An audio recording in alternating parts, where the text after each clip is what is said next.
67 కోట్ల మంది వానరులు మహావీరులైనటువంటి వారు రామలక్ష్మణులతో కలిపి పడిపోయారు. ఒక్క వానరుడు యుద్ధభూమిలో లేచి తిరుగుతున్నవాడు లేడు.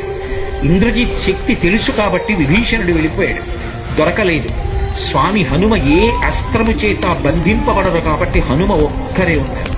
అందరిలో పెద్దవాడు, బ్రహ్మ యొక్క అంశలో వచ్చినవాడు జాంబవంతుడు నేల మీద పడిపోయి ఉన్నాడు.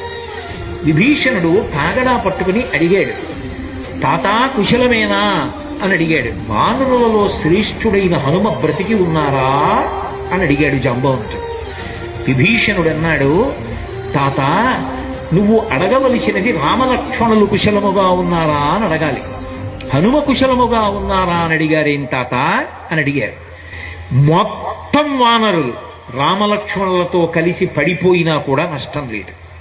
హనుమ ఒక్కరు బ్రతికి ఉంటే మళ్ళీ అందరూ బ్రతుకుతారు.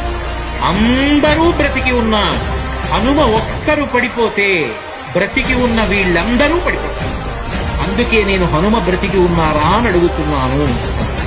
వంగి జాంబవంతుడి పాదములు పట్టుకుని తాత హనుమ నీ కుశలం అడుగుతున్నాడు, నమస్కరించుతున్నాడు అన్నారు. కైలాసము పక్కన వృషభము అనబడేటటువంటి పర్వతం ఉంది. అక్కడ పరమశివుడు తన యొక్క త్రిశూలాన్ని ధనస్సుని నిలబెడతాడు. అక్కడే ఆదిశేషుడు ఉంటాడు. 2 పర్వతముల మధ్యలో ఓషధీ పర్వతం ఉంది. ఆ ఓషధీ పర్వతంలో 4 ఓషధులున్నాయి.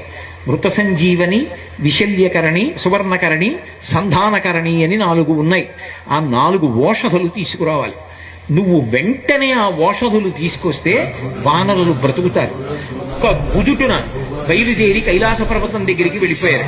ఈ స్థానములన్నీ చూశారు. వృషభ పర్వతం దగ్గరికి వెళ్ళారు. 2 పర్వతాల మధ్యలో ఓషధీ పర్వతాన్ని చూశారు. ఓషధీ పర్వతం హనుమ వస్తున్నారు, ఓషధుల్ని తీసుకెళ్లిపోతారని కనపడకుండా వాటిని దాచింది.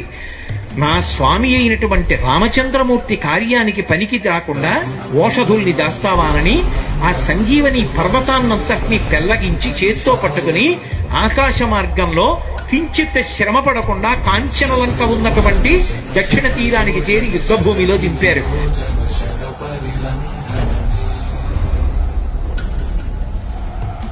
హరి